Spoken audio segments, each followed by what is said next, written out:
পাড়ার হোটেল থেকে 25 টাকা পিস না কিনে মন দিয়ে 1 মিনিট এই ভিডিওটা দেখুন। গ্যারান্টি আর কোনোদিন পুরনো তেলে ভাজা বাইরের লাচ্ছা খেয়ে ইনোভা সোডা খেতে হবে না। একটা পাত্রে কোয়ার্টার কাপ দুধ, একটা ডিম, একটু নুন, 1 চামচ চিনি দিয়ে ভালো করে মিক্স করে একটু সাদা তেল আর সঙ্গে 1 কাপ ময়দা দিয়ে মেখে ঠিক এরকম একটা ডো বানিয়ে হাত দিয়ে একটু তেল মাখিয়ে একটা ভিজা কাপড় দিয়ে 10 মিনিটের জন্য ঢেকে দিন।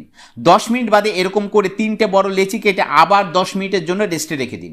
10 মিনিট বাদে এরকম লম্বাটে মার্কা শেপ দিয়ে হাতের তালু দিয়ে সাদা তেল মাখিয়ে উপর দিয়ে ময়দা ছড়িয়ে ভালো করে লেপে দিন।